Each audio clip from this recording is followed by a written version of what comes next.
Well, we normally have a little more peppy intro, but what an embarrassment. What an embarrassment to open up the 2024 season.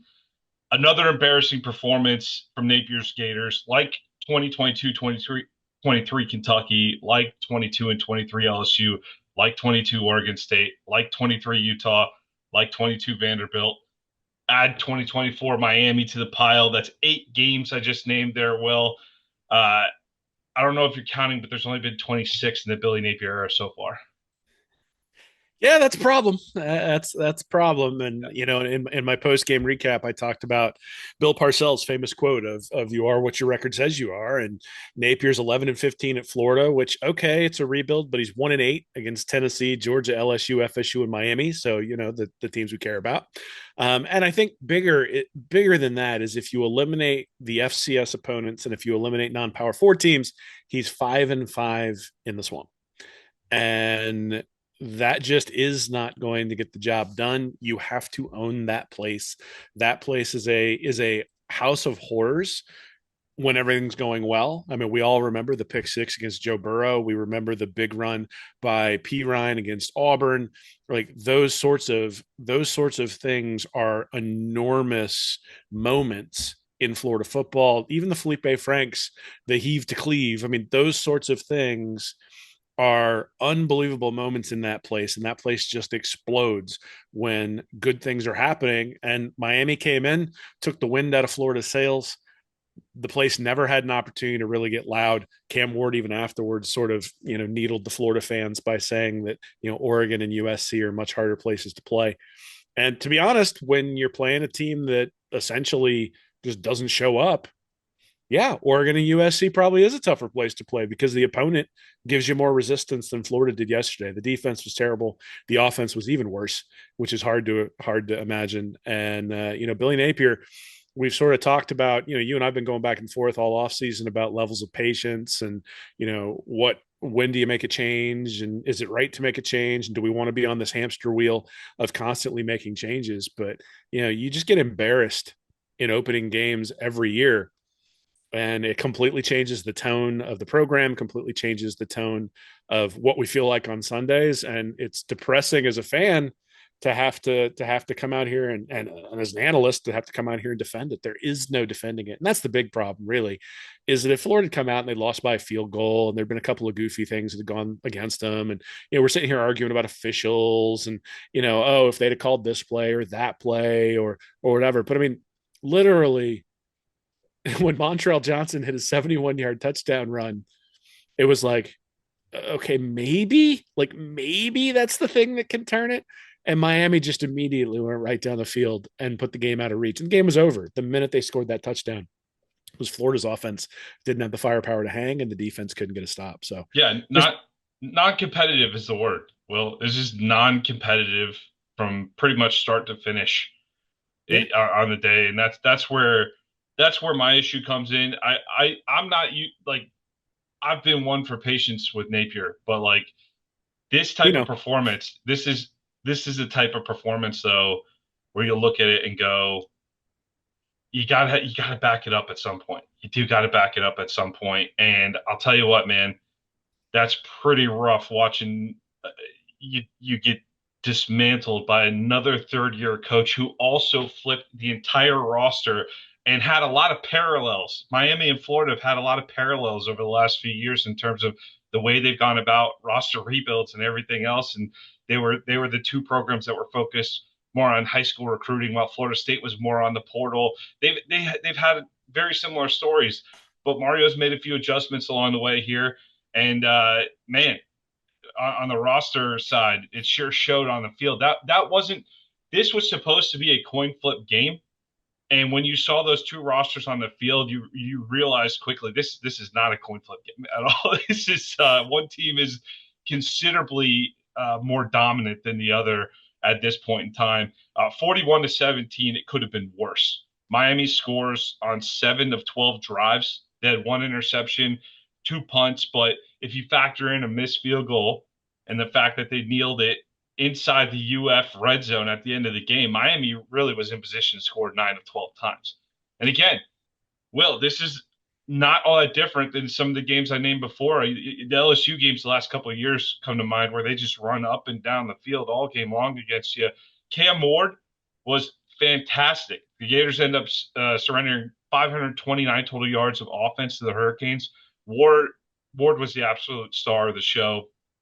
26 to 35, 385 yards, three touchdowns, one interception on a risky pass that got tipped over the middle. Shamar James ends up putting the Gators in scoring position, couldn't capitalize with seven, had to settle for three on that. And he also had three carries for 33 yards, most of them coming early in the game because he really didn't have to run for his life. He had plenty of time to throw. But some of those throws, Will, I mean, I'm thinking of the last touchdown in particular, where he's rolling all the way to the left of the field and he throws back kind of toward the middle, but between a couple defenders right on the back end line of the end zone there for just an absolute bullet on the money. And that was really emblematic of his performance throughout the entire day. So it wasn't just that the Florida defense or the Florida team in general was outmatched. It wasn't just that you didn't come to play. It was that Miami lined up, didn't do anything special, showed up with their A game and just punched you in the mouth and beat you down for 60 minutes. Yeah, I mean, look, Ward was great. I don't think there's any, I had thought that Ward was probably going to be about a wash when it came to Mertz, and boy was I wrong on that one. This was just a complete ass kicking from the quarterback position. I mean, you look at it, Mertz had a quarterback rating of 83.2 in the game, 11 of 20 for 91 yards, no touchdowns, one interception. I mean, if you tell anybody before a game that a guy's going to average 4.5 yards an attempt, you go, well, that game's over. Like, we know who's going to win that one, right? So this was just like Florida lost so bad at the quarterback position that I know people are going to point to all sorts of different things. The offensive line, they're going to point to the defense, all legitimate because it's not like there's a spot where Florida didn't get completely whipped. But the QB ratings 189.3 for Ward, 83.2 for Mertz. And fundamentally, you just can't overcome that. It's not possible. Now, look, Florida averaged 4.8 yards per play on offense, and that's with 171-yard run from Montreal Johnson. If you look at traditional offensive stats, 4.8 yards per play last year would have tied them 104th with Vanderbilt on the offensive side of the ball. They gave up 7.7 yards per play on defense. The worst team in FBS last year was UMass, who gave up 6.9. So that's like essentially what Florida did was they showed up and they played like Vanderbilt on offense and like UMass on defense. And that's a recipe for an ass whipping. I mean, that's really what it comes down to, man. Is like, I mean, Vanderbilt came out and didn't look like Vanderbilt yesterday against Virginia Tech, and Florida came out and definitely looked like Vanderbilt. And look, Florida's been looking a little bit too much like Vanderbilt on a fairly regular occasion, including against Vanderbilt in the last couple of years, and that's just not going to fly. I mean, there is a place for patience within a program build, but there are markers along the way that you have to hit. And many of the markers that I look at and I harp on tend to be recruiting. That is absolutely true. But in some ways, there are just markers along the way from a competence perspective that you have to hit. And the thing I pointed out in my post-game article, I actually started the article with this, but it wound up in the takeaway section because I really wanted to drive the point home, was there were two plays in the first half where Billy Napier essentially had 4th and 5 or 4th and 6 from the exact same distance and the exact same yard line. And one time he punted and one time he went for it. And I actually think either one of those decisions is defensible in a vacuum. I think if you look at the analytics, you probably should go for it, but I understand why a coach in that circumstance might punt. And the first time he pins Miami deep, they get the interception and they get 3 points out of it. The second time he goes for it, they were down 7 both times. And the problem I have with it is not necessarily the decision. The problem I have with it is that there's no doubt that he made a suboptimal set of choices because either going for it or punting is the right decision. And he did one of each, which means there's zero thought into down, distance, position, time, all that stuff. It's just feel. And if you're overlooking details like that, then what it really means is I can be pretty confident that there are other details that are being overlooked elsewhere in the program. And that fundamentally is going to be the story of Billy Napier and his era at Florida. Is going to be he came in and we all said, "Ooh, he's coming in to fix the recruiting that Dan Mullen and Jim McElwain were unable to obtain." He has not been able to do that, and he's a worse on-field coach. And so what we have is the same level, if not less talent than we've had with previous coaches, but a guy who can't scheme them to at least paper over the holes. And, at the end of the day, that's unacceptable at Florida. It'd be unacceptable at Nebraska. It's unacceptable at Colorado. It's unacceptable at UCLA. It's unacceptable at like the Ohio States, the Clemsons, and the Georgias of the world. At some point, you are who your record is, and Florida's record right now under Billy Napier is bad. And, look, maybe Cam Ward wins the Heisman this year. Maybe Miami really is a national championship contender. And this was an ass whipping from a team that is really, really good. And we'll find that out as we go along the way. But that means that things have to turn and turn quickly for Florida and Napier. And it also means that guys like Ian Maliva at Tennessee, first year quarterback, but it looks like he's lighting things up already. And Florida's going to have to face them. And Florida's going to have to face Mississippi State, which, geez, I'd wish that's an easy game that you say, of course, we'll win.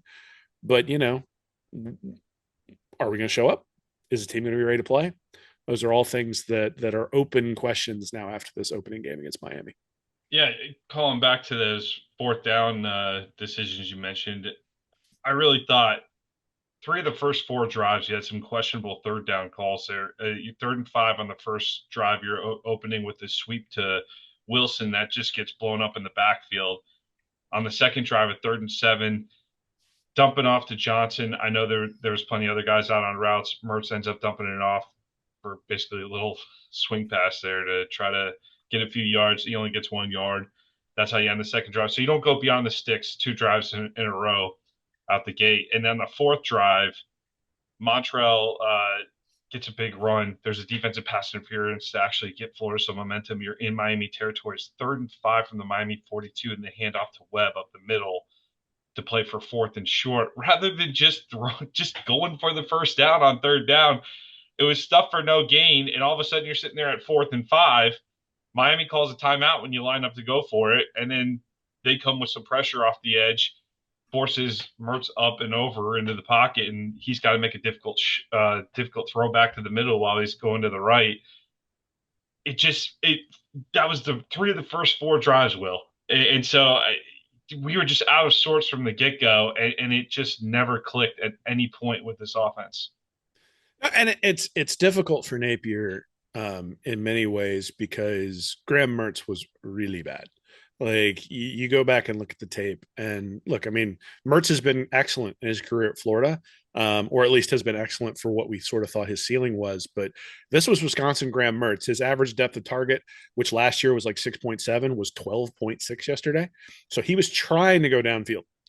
And all of a sudden, the turnover worthy plays started showing up. So he had 3 turnover worthy plays yesterday against Miami. He had 6 all of last year, according to Pro Football Focus. And so, that completion percentage that everybody talked about last year up at 73%, well, that's tied. The contention that I and others made, but me specifically, I'm pretty well known for thinking that Mertz had reached his ceiling.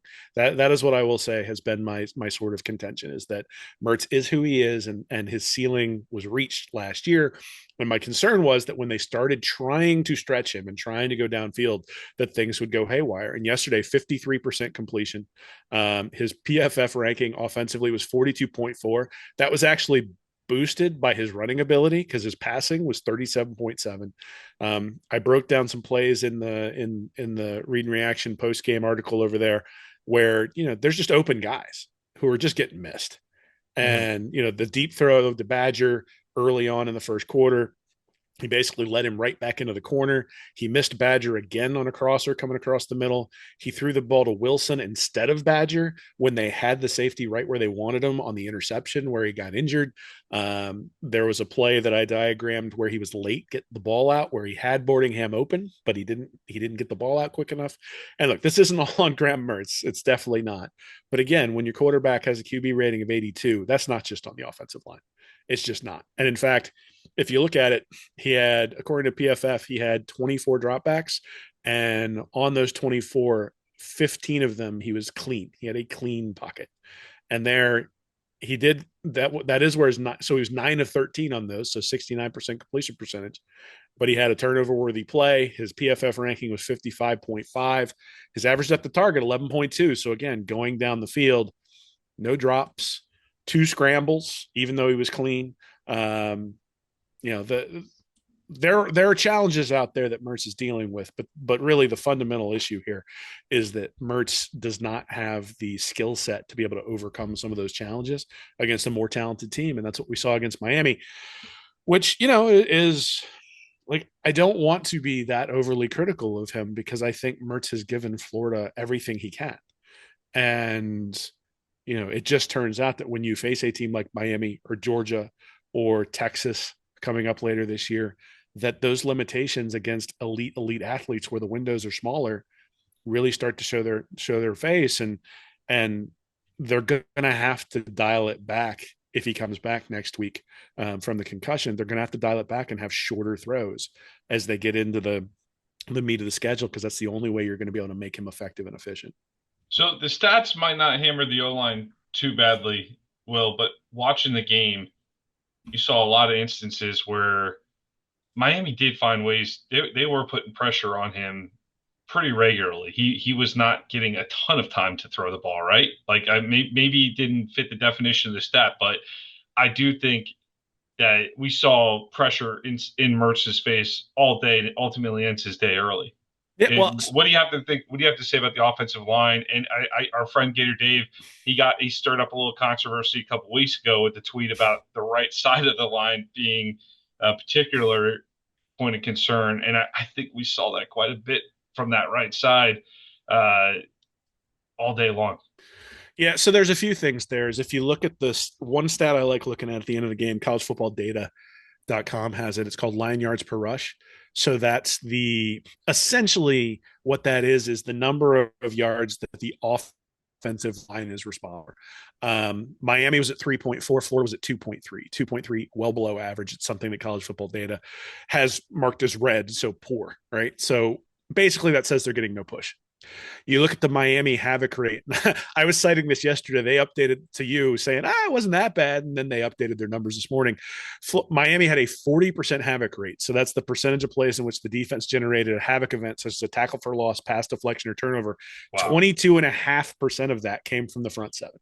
So, yes, they were absolutely in the backfield. They were in the backfield a lot.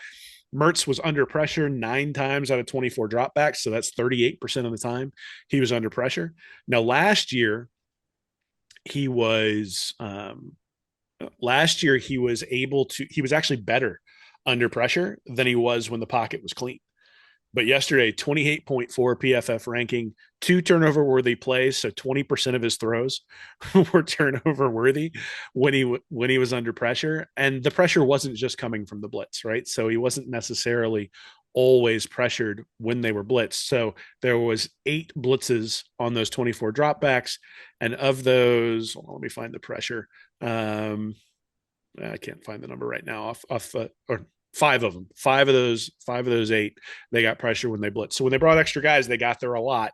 And yeah, that's a problem, right? I mean, look, this is a system breakdown. It's a system problem. And if you look at the Miami side of the ball, that was actually my biggest concern coming in. I wrote the key matchup in this game was going to be the Miami offensive line versus the Florida defensive line. Mm. And one of the things that was very evident was, look, Francis Mauanoa at left tackle and Samson Okunlola at right guard were 2 5-star tackle recruits that Florida wanted, had an opportunity to close the deal on, and didn't. And Cristobal pulled them away.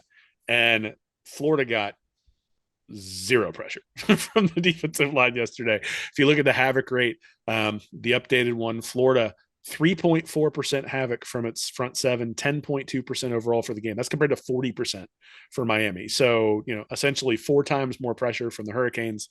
And that's one of the reasons why Cam Ward was able to sit back there and chuck the ball and be comfortable and all that sort of stuff. And the reality is, by the time he was making the really fancy throws, that was a point where he was brimming with confidence. Florida's defensive backs were sort of like, I'm gonna have to sit out here and guard for 18 seconds, and the whole thing was sort of fell apart. Florida's defense actually was bend but don't break for the first few drives. Obviously, you got the penalty from Justice Boone that extends the opening drive, so that gets converted into a touchdown. But if they hadn't had that penalty, they would have held him to a field goal.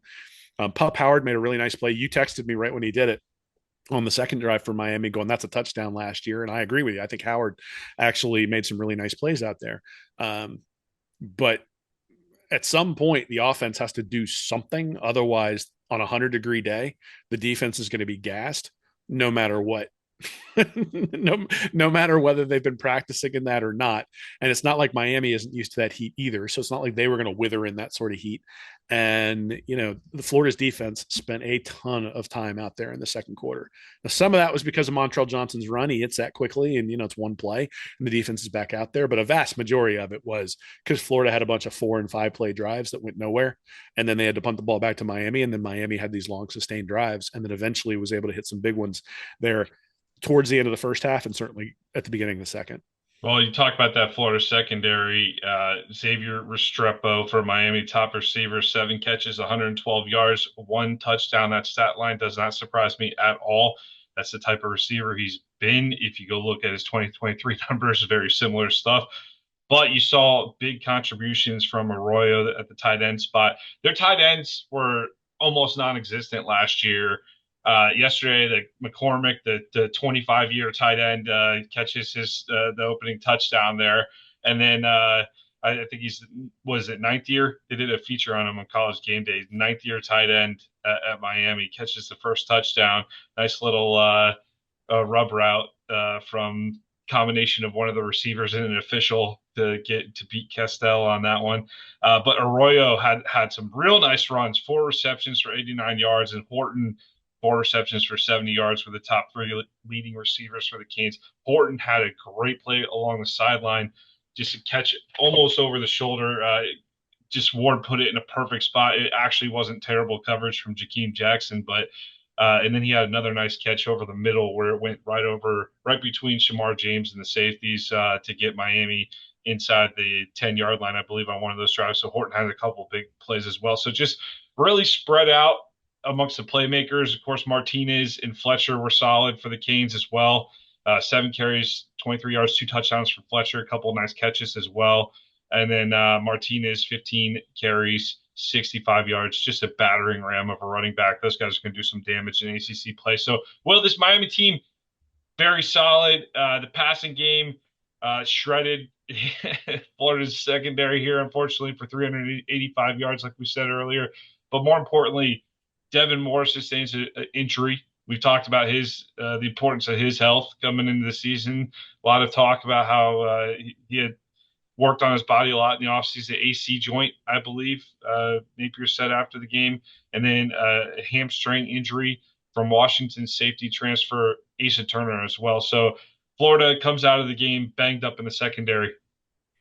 Yeah, so we came into this one talking about how Turner and Castell were going to be the linchpins of the defense, and by the time the second half came around, both of those guys were gone. And Florida's defense, if you look overall in the first quarter, they gave up 5.8 yards per play, then 8.6 in the second, and then 10.7 in the third. It wasn't until the fourth where everything was sort of slowing down, and Miami really wasn't trying to do very much anymore that things started to get better. Certainly, Turner goes out there. I think it was in the second quarter. And things were already bad at that point, but still, I mean, it's only going to get worse once your big time safety goes out. So, yeah, I mean, look, Florida's going to need to get healthy, and I suspect that an AC joint is not a quick not a quick repair, and that's something that you take a hit 3 weeks from now if you come back a little bit early and it happens again, and you're out for an extended period of time. So hopefully Devin Moore is able to come back quickly, but history has suggested that he's a guy who's going to spend some time on the bench with some injuries, and has obviously bit him again this year. You feel bad for the kid because he's got quite a bit of talent. It's just a question of can he stay on there. I mean, he's essentially the Alex Anzalone of Florida DBs at this point for this era. It felt like Anzalone could never get on the field, and Anzalone, if you look back, played a heck of a lot more than Moore has so far. But that's kind of what I think is like this guy who I just know is an NFL caliber player who's struggling to stay healthy right now. And look, Anzalone's doing a great job in the NFL, so I still think Moore has that in him and will eventually become a really good player in the league. But availability matters. It certainly does. As far as Turner, obviously Turner, Douglas, and the Trikweze Bridges were guys that Florida brought in through the transfer portal. Turner's the guy everybody sort of pointed at and said, "Look, we're at least going to get sort of a baseline." Or at least this was my point. Was I felt like we'd get a baseline competence at safety, but he got matched up against Restrepo a few times and just got absolutely torched. I mean, Mm. including the play that he got injured on. And so, this is the danger of the transfer portal is oftentimes guys are transferring for reasons that there are holes in their games, right? It's you're not getting a guy who is without flaws. Now, that doesn't mean you can't find valuable people in the transfer portal, but it means that you have to be able to scheme around those flaws. And Florida wasn't able to do that with Turner, and now they're going to have to try to do that with Douglas and Bridges and the other guys that they bring in there to fill these roles. Jakeem Jackson probably now on the outside instead of Devin Moore, and we'll see whether they're able to do that. But fundamentally, this one was Florida could not get pressure with its front three or front four. And even when they didn't, it was so. And then the other thing is, I'm trying to look it up right now, but I'm struggling with the with Sports Info Solutions getting the database to log on. But one of the things I want to look at is how often did Florida play middle of the field open versus middle of the field closed coverage. It felt like they blitzed more than I thought they were going to. I thought they were going to play 3-man rush, 4-man rush, make Cam Ward throw against 7 and 8-man alignments out in the secondary. And if he makes the throw, great, but you've now kept everything in front of you and you bring the guy down. Maybe it's a 12 to 18-yard gain, and eventually he'll make a mistake. And it felt like they did that for the first couple of drives, but there was one specific point where they brought a corner blitz and Ward immediately read it and threw Yep. out to the wide receiver. And the safety came over and made a halfway decent play, but it was still like a 9 or 10-yard gain. And Jesse Palmer, one of the few lucid moments that we heard from him, was specifically said, "Look, Ward knows what he's doing when you bring a blitz." That is what the stats have said. That is what the film has said. Everything about Cam Ward is don't blitz the guy; he will burn you. Or if you're going to blitz, you better make sure you get home. And Florida, for 2 years, 3 years, 4 years now, hasn't been able to get home when they've blitzed, and the secondary's gotten torched. And it was no different today. They again, I'll have to go look at the numbers specifically because I don't know what they are, and so I don't want to say that they played more middle of the field closed with more blitzing than I would have. But I suspect that when I see those stats, that'll be what I'll see is that it'll be much more middle of the field closed, which isolates your corners and your safeties in ways that you probably don't want to in the long haul. I want to say it was on Miami's first or second drive, but there was definitely an instance where Florida brought three and they did a good job on the outside contain, and Ward just drifted back about 30 or 40 yards before he finally got rid of the football. But he was just holding that ball, holding, waiting for someone to pop open. And yeah, you definitely tell he was hungry to get rid of it, but he was stubborn about it. He kept drifting back before he finally threw it away. It was kind of close to the sideline too when he threw it away too. But yeah, the few times we saw Florida uh, pull out that strategy, Will, it seemed like it could be effective, but we didn't see that as much as we thought we would from the Gators. Hey, Will, we've covered a lot about the defense. Let's jump over to the offensive side of the ball. You talk about that 71-yard rush from Montrell's nice pin and pull there by Jake Slaughter, the center, did a great job getting around the edge and really sealing it there for Johnson to take off around the edge. But if you take away that one run, Will, that one play, really puts into perspective what Florida State looked like.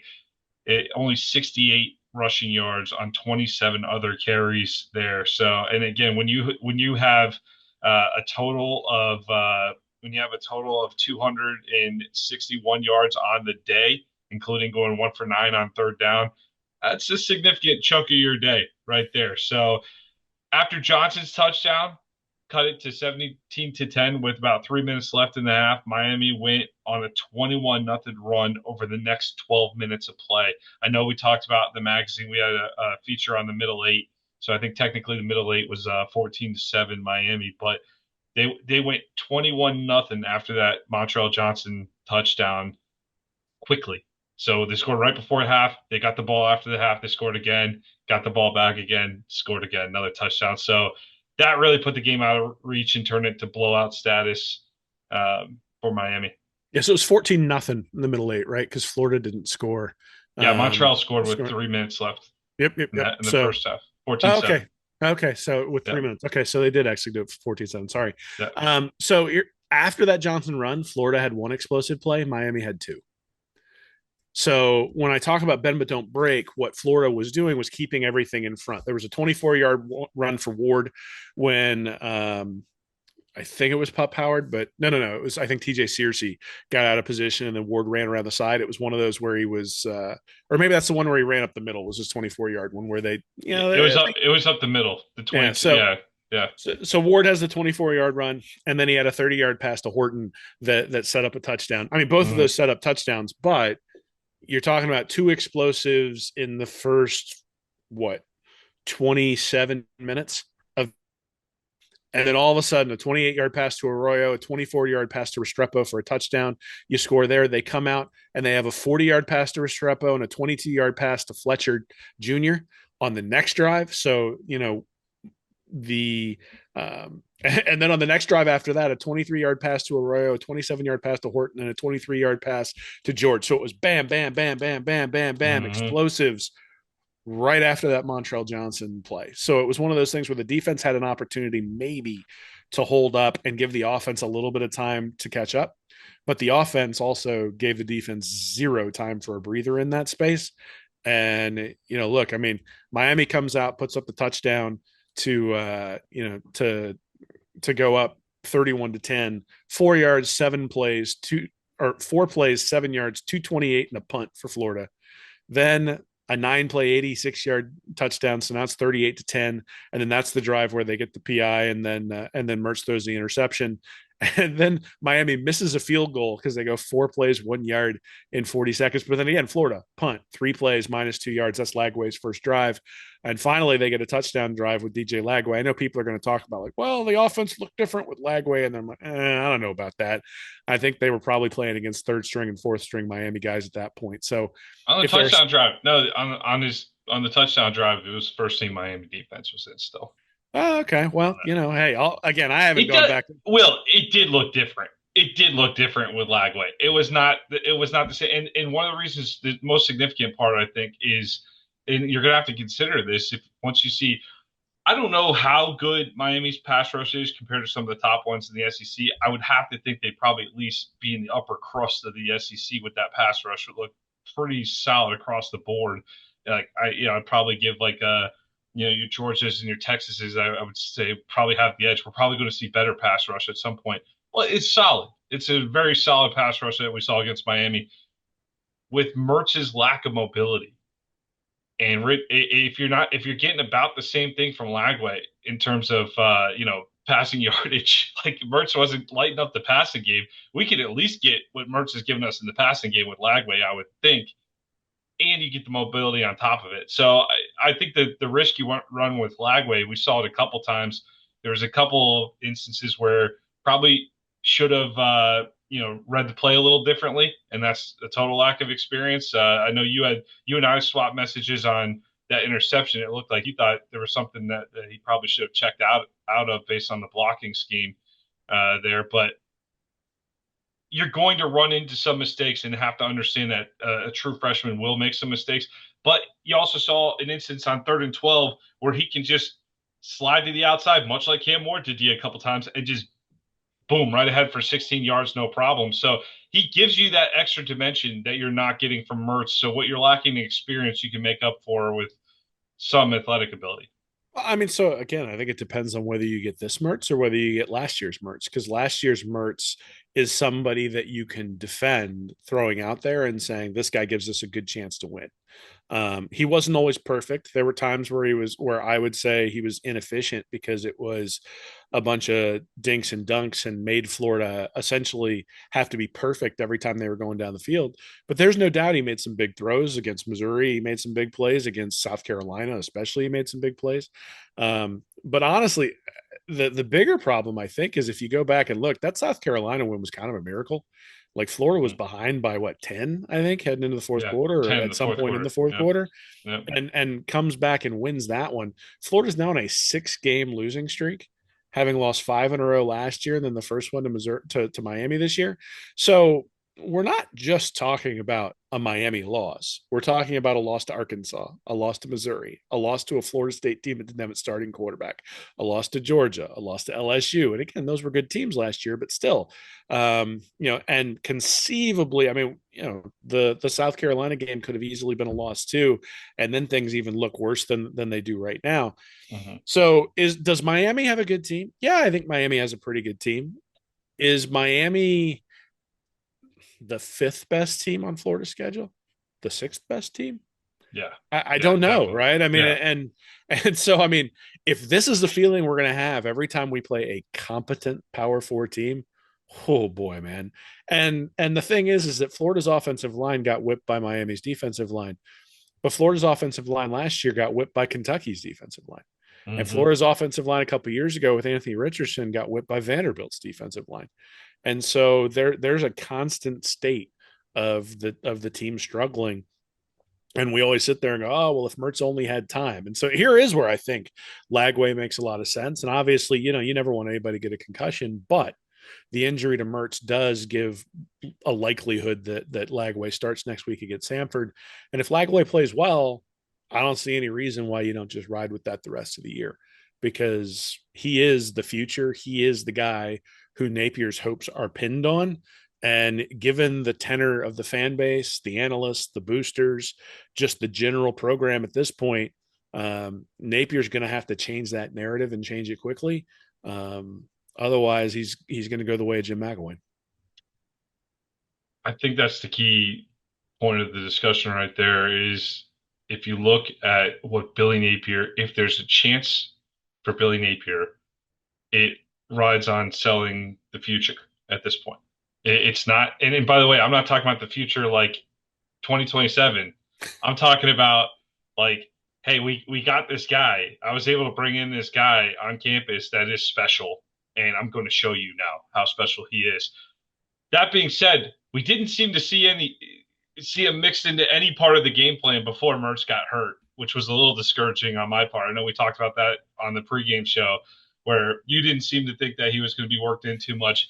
I was hoping to see some kind of role for him because I do think he has a very different skill set than Mertz, and that you can find something for him to do. And I feel like it's a shame to waste that. But I think you saw it on a couple of those drives. You saw a couple of the mistakes too. So I think you're going to have to understand what you got with Lagway this year. But man, if you can show that Lagway is that special player, I think that's your only chance to rally at this point. And so that's I do think you're very tied to Lagway at this point. And even though we've heard all offseason how it's Mertz's team, dude, at some point, I don't want to hear that anymore. I like it's the Florida Gators. It's not Graham Mertz's team. It's not Billy Napier's team. What's best for Florida to win? What's best for the Gators? Focus on that. Throw out whoever's best for the Gators. If it is Mertz, put Mertz out there too. It's not even just a pro Lagway thing. Put out whoever's best for the Gators. I don't care about this. It's this guy's team thing. Yo, we were 5-7 last year. Like don't pin that on poor Graham Mertz. You know what I'm saying? Like don't I wouldn't throw just a it's a Graham Mertz's team thing out there as the reason to start him. I realize he's the experienced guy. I realize that he has Billy Napier's trust and that he's been in the system, that he had a solid year last year. But I think these are different circumstances. And I think after a non competitive performance out of the gate, it's going to be tough to sell Graham Mertz week in and week out if you're Billy Napier. Hmm. So how do I say this? I want to be very careful about the way I word this. Um, You mentioned the Kentucky game after the Utah game, and Anthony Richardson goes 14 to 35 for 143 yards, 4.1 yards per attempt, and looks awful, and ends up being the fourth pick in the NFL draft because he has a skill set that everybody would salivate over. The commentary at the time was, well, he's not a pro style quarterback and all this sort of stuff. And, all the reports out of Colts camp are he's picking up the offense there really well and that he's executing. Obviously got injured. But a really, really highly skilled quarterback. They bring in Mertz last year and sort of got the ceiling performance out of Mertz that I would have predicted before the season started. But again, you still had the face plan against Utah to start the year. You had a couple of games where you were just non-competitive throughout, and now you've got this Miami opener. There's nothing left to sell. I don't even. Lagway is not a selling point at this point for the Billy Napier era. Lagway is a selling point for the new administration that's going to come in and hopefully sell DJ Lagway on how things are going to improve and improve quickly. I have zero confidence at this point that this coaching staff has the ability to maximize the talent of the players on the staff on the roster. And the reason I say that is that if you look at 24/7's roster rankings, they're dead even with Miami. Dead even in terms of the overall talent. And they got completely outclassed. And this, if it was a one-off, if it was the first time, it was just a bad day, blah blah blah blah blah. But 2 years in a row now, they've had months to prepare for an opposing team. Mm-hmm. Last year, it was against the backup quarterback for Utah, and they got boat raced and got embarrassed and looked unprepared. And this year, it's against a guy who's making his first start for Miami after transferring from Washington State. Again, Cam Ward, good player. I don't think he's going to win the Heisman this year, but they made him look like he's going to win the Heisman this year. You've brought in Patrick Toney. You brought in Austin Armstrong. You brought in Ron Roberts. Nothing's made a difference. You decided you were going to cede some offensive capability or some offensive responsibilities to Russ Callaway. Hasn't made a difference. You've got, I, it's done. It's done. That's the reality. Is it's done. And I don't take joy in saying that. I want the coach at Florida to succeed, but show me anywhere where this looks like a top 25 program. Anywhere. And it doesn't anywhere. And so, we can have arguments about, well, when's the right time to make a change? We can have arguments about, do you want to constantly be churning and those sorts of things. But, the argument previous to this game against Miami, and I was sympathetic to it, even though I didn't agree with it, was that, well, you don't want to constantly be churning. You've got to sort of let someone's vision come to fruition. And, you wrote in the magazine better than I did. These are Napier's players. They're Napier's guys. And they did not look like a SEC or Power Four college football team that's going to go anywhere. And I don't know what to say to that other than at some point there's a responsibility that falls on the head coach. And, Napier said he's going to take responsibility. He said he's going to fix it. But the problem that I have with that is that fixing it happens in April, not in September. You can't fix what we saw, at least broad based, over the course of the season. It's too late. Yeah.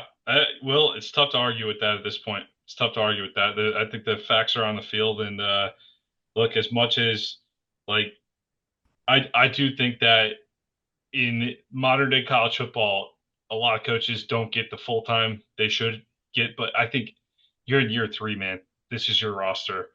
Show us something. Show us something. And to come out with that, like you said, it's not even the first opener we've seen them come out flat.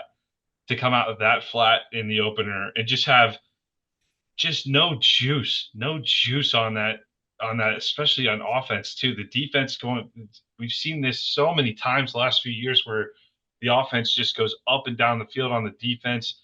The offense lacks juice for most of the game. It's again, embarrassment is the word you keep coming back to, and you don't want to walk away feeling that way from these games because at the end of the day, it is a proud football program. I know that Florida has underachieved for the last decade and a half, and people are quick to point that out. People who are not a part of the Florida fan base are quick to point that out. And I think people in the fan base agree, and that's why there's been churn at the top of the program.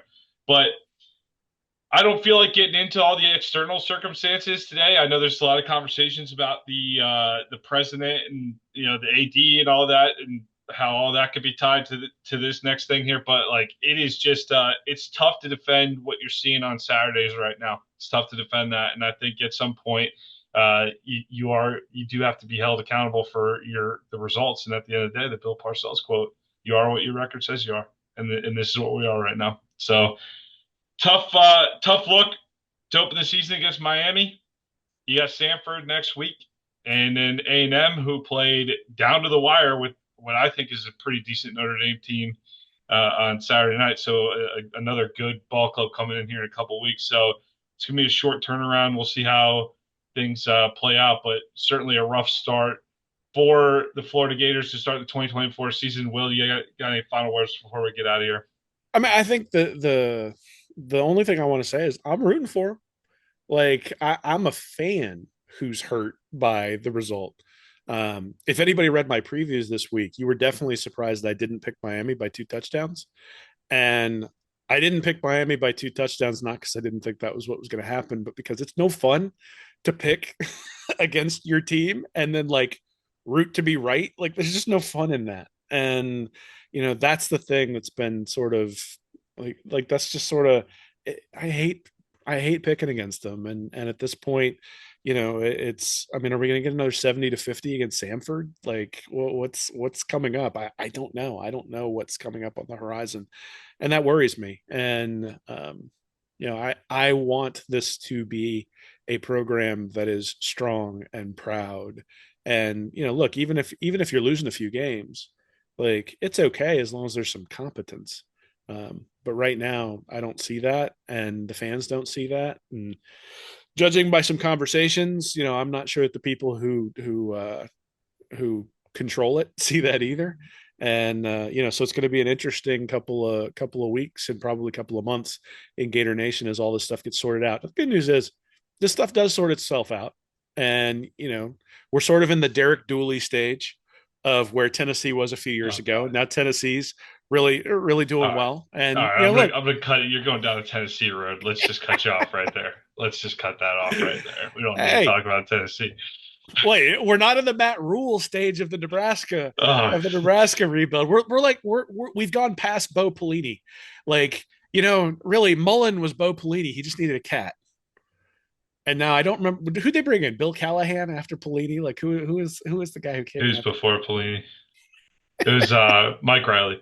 But Mike again, Riley? Oh, even better. I don't Even want to better. talk about I don't want to talk about Tennessee, Nebraska. It's just too on the nose right now. It's a little Well, too on the nose for what we're going through. but that's the reason people cite that you don't make changes is those programs. And I'm really interested to see what Rule does at Nebraska this year. Obviously, Heupel up in Tennessee has done a pretty decent job. And the thing, I brought this up on our Patreon post game. So anybody who wants to go check that out, that's sort of the immediate raw will over on the post game show. So this is me censored, so you can imagine what it was like over there.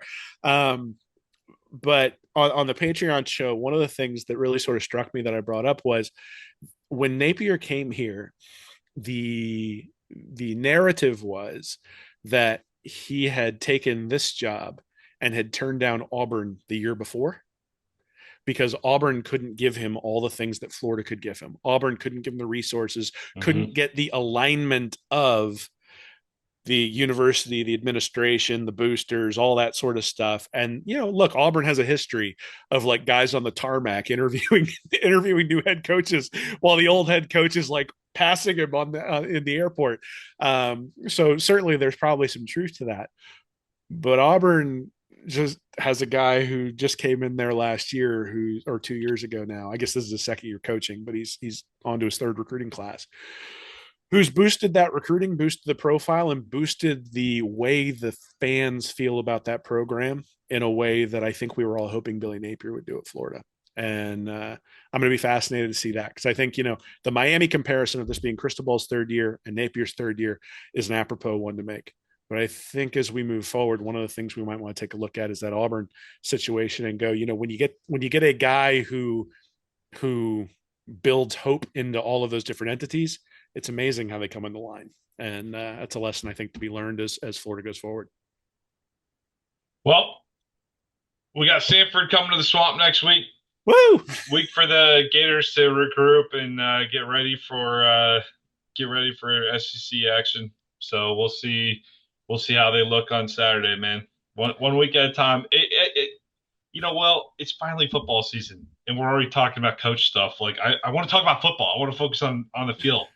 I want to actually enjoy the football part of the football season. So, well, I do want to say one more thing. Get well, Ricky Pearsall. That news obviously came out that he was shot during a attempted burglary attempt out there in San Francisco. So, hopefully it sounds like everything's going to be okay. His mom released something on Twitter today or Instagram, one of those, saying that the bullet had gone through his chest, but that it had exited without hitting any organs. So, awesome news from that, but certainly a life changing and certainly perspective altering type of event. And look, it's just football. We got 11 more, man. I don't think we're going to have 12, so we've got 11 more. So let's enjoy it and enjoy the fact that Gator football is not just about winning and losing. It's about the families and the dads and the sons and the wives and the daughters and all the people you get to spend that time with. So enjoy it while you can. And hopefully we're surprised and we're coming to here, 3 months from now talking about a complete turnaround and a complete 180. And can you believe how negative we were after that Miami loss? But certainly doesn't feel like that right now. But hey, let's hold out the hope because what else can you do?